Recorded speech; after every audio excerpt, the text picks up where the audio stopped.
This is Steve Eimers. This is a critique of X-Lite test 4. This is NCHRP 335 on the flared X-Lite end terminal. So an X-Lite guardrail end terminal is a positive protection device. It's a safety product designed to protect motorists in the event of an impact on the end of a run of guardrail. So the first concern about the X-Lite test 4 is that X-Lite repeatedly failed this test. So the X-Lite entities, they just kept running it over and over and over and over until they finally passed it. These failed tests, they hid those from the government of the United States and end users like Tennessee DOT. Concern number 2, this test was run without shear bolts. The X-Lite, it uses special yellow shear bolts that are designed to break during an end-on impact. Test 4, that was supposed to confirm those shear bolts would hold during a redirectional or a side impact on the face of the guardrail.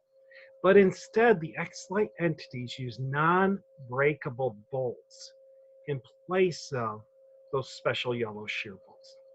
Debris on the track, it suggests that shear bolts were used in an earlier test. Concern number 3, there were many secret, concealed changes made to the X-Lite during test 4. The X-Lite entities, they lied to the government of the United States of America when they claimed to fully disclose all of the changes. These photos are just a fraction of the approximately 50 changes hidden in test 4. Concern number 4 is that this test vehicle in test 4, it did not comply with NCHRP 350. The X-Lite entities again lied to the United States government about the condition of the test truck. Large holes were cut in the floor, and the vehicle was tampered with. The side windows were removed from the vehicle. This vehicle had also been in some kind of significant incident because the front of the vehicle was a GMC, and the back half was a Chevrolet.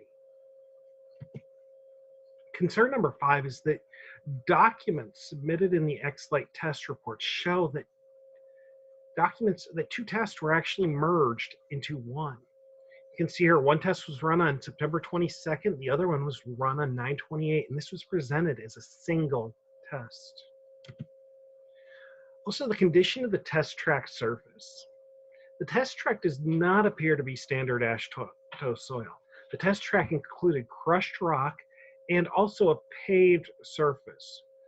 And before this test was run, dust mitigation is normal, but the test track here was super saturated to the point of pooling water.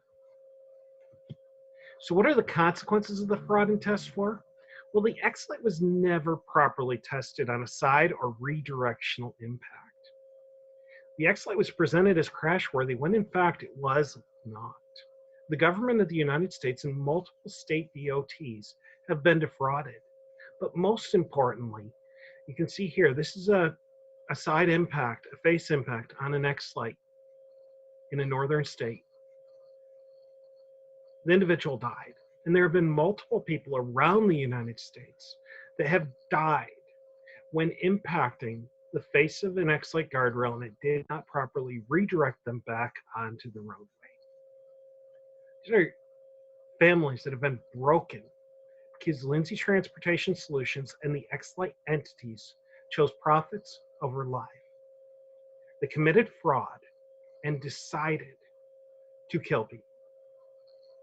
They made a conscious choice here. This is prior knowledge, and they simply did not care.